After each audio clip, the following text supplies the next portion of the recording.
কেইবাজনো আহত হৈছে কিমান দুৰ্ঘটনা যোৱাকালি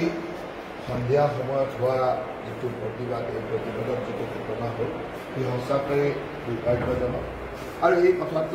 ঘটনাটো গম পোৱাৰ লগে লগে মুখ্যমন্ত্ৰী ডাঙৰীয়াই মোক নিৰ্দেশ দিছিলে যে মুখ্যমন্ত্ৰী ডাঙৰীয়াক কৈ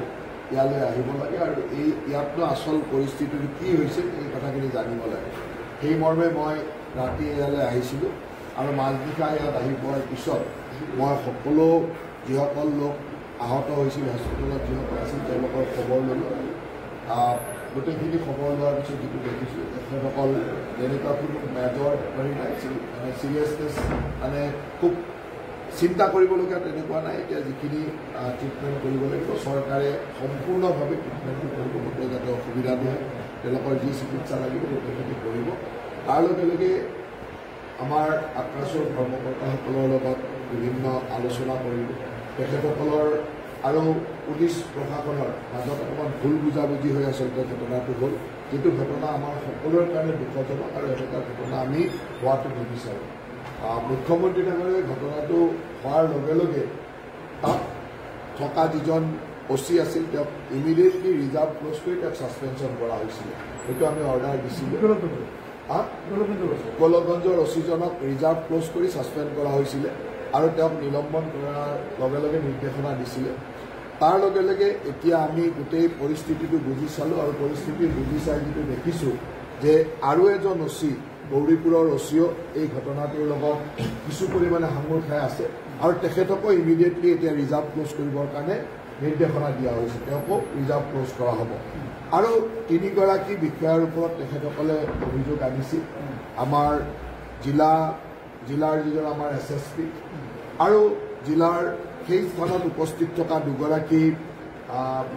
উপ আৰক্ষী অধীক্ষকৰ ওপৰত তেখেতসকলৰ অভিযোগ আছিলে আৰু অভিযোগখিনি কৰাৰ পিছত মই আমাৰ যিজন DIG ইয়ালৈ আহিছে DIGক এনকুৱাৰী কৰিবৰ কাৰণে দিছোঁ আৰু তেখেতে 5 দিনৰ ভিতৰত এটা এনকুৱাৰী ৰিপৰ্ট দিব এই 3জন বিষয়াৰ ইনভলভমেণ্টটো কি আৰু তেওঁলোকৰ ক'ৰবাত মানে এই ভুল বুজাবুজি তেওঁলোকৰ ৰোলটো কি সেই সম্পৰ্কে ইমিডিয়েটলি এনকুৱাৰী কৰি 5 দিনৰ ভিতৰত তেওঁ এটা প্ৰতিবেদন দিব গতিকে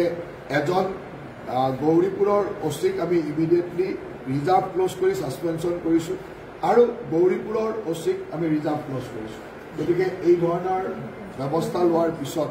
চৰকাৰে যিহেতু অত্যন্ত গুৰুত্ব সহকাৰে লৈছে আৰু মুখ্যমন্ত্ৰী ডাঙৰীয়াৰ নিৰ্দেশত মই নিজেই ইয়ালৈ আহিছোঁ আৰু তেখেতসকলৰ য'ত আমাৰ ক'ৰবাত ভুল হৈছে বা আমাৰ প্ৰশাসনৰ মাজত এটা মিছআণ্ডাৰষ্টেণ্ডিং হৈছে তাৰ কাৰণে আমি তেখেতসকলক গোটেই কথাখিনি বুজাই আজি তেখেতসকলে ৰাতিপুৱাৰ পৰা এটা বন্ধ আহ্বান কৰিছিল মই তেখেতসকলক অনুৰোধ কৰিছিলোঁ যে আমাৰ এটা ভুল বুজাবুজিৰ মাজত হ'ল এই বন্ধটো আৰু